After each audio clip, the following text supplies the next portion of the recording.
பூஞ்சோலை மாணவர்கள் அனைவருக்கும் வணக்கம். இன்னைக்கு இந்தியா சுதந்திரம் அடைந்த வழிகளை நம்ம பார்க்க போகிறோம். சரிங்களா? ஃபஸ்ட்டு தொழிலாளர் கட்சியை சேர்ந்த பிரதமர் கிளெமெண்ட் அட்லி இங்கிலாந்தில் பொறுப்பேற்கிறாரு. அவர் என்ன சொல்கிறாரு அப்படின்னா, நாங்கள் இந்தியாவை விட்டு ஜூன் 1948 நாங்கள் இந்தியா விட்டு வெளியேறிடுவோம் அப்படின்னு சொல்லி ஒரு முடிவுக்கு வர்றாரு. ஸோ அப்போ அரச பிரதிநிதியாக இருந்த வேவல் பிரபு அவர் நீக்கப்பட்டு அவருக்கு பதில் மவுண்ட் பேட்டன் கிட்ட பொறுப்பு ஒப்படைக்கிறாரு. நீங்கள் சரியாக பிரித்து இந்தியாவை அவங்க கையில் ஒப்படைச்சிட்டு வாங்க அப்படின்னு சொல்லிட்டு. ஸோ மவுண்ட் பேட்டன் பிரபு என்ன பண்ணுறாரு அப்படின்னா, பாகிஸ்தானை எப்படி தனியாக பிரிக்கணும், இந்தியாவை எப்படி தனியாக பிரிக்கணும் அப்படின்னு சொல்லிட்டு ஒரு வரையறையை கொடுக்குறாரு.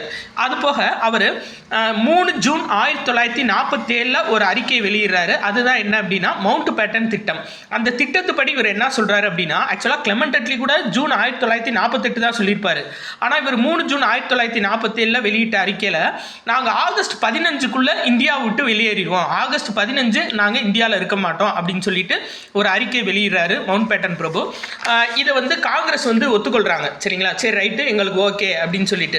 ஆக்சுவலாக இந்த இது பாருங்க, அனைத்து இந்திய காங்கிரஸ் குழு கூடிய போது கோவிந்த் பல்லப் பந்த் இந்திய பிரிவினைக்கான தீர்மானத்தை முன்னெடுக்க அது நிறைவேற்றப்பட்டது. இது கேட்பாங்கப்பா, இந்திய பிரிவினைக்கான தீர்மானம் காங்கிரஸ் இதில், சரிங்களா, காங்கிரஸ் குழு கூட்டத்தில் யாரால இந்த தீர்மானம் முன்னெடுக்கப்பட்டுச்சு அப்படின்னா கோவிந்த் பல்லம் பந்த். சரிங்களா? அவரால் முன்னெடுக்கப்பட்டு இந்தியாவுக்கு ஆகஸ்ட் 15, 1947 சுதந்திரம் கிடைச்சிருக்கும். ஸோ நம்ம பாகிஸ்தான் தனியாக, இந்தியா தனியாக இதை பிரித்தவர், இந்த பார்டரை பிரித்தவர் யார் அப்படின்னா ராட்க்ளிஃப் ப்ரவுன் அவர் பேர். சரிங்களா? ராட்க்ளிஃப் ப்ரவுன் அவர் தான் பிரிச்சிருப்பாரு. அவர் என்ன சொல்லியிருப்பாருன்னா, நான் மீண்டும் இந்தியா திரும்பினால் துப்பாக்கியால் எனக்கு பதில் காத்திருக்கிறது அப்படின்னு சொல்லியிருப்பாரு. ஏன்னா இது அவர் பிரித்து கொடுத்துட்டு போயிட்டாரு. ஆனால் இதுக்குள்ளே இருக்க பிரச்சனைகளை அவர் கவனிக்கல. நிறைய பிரச்சனைகள் இருந்துச்சு.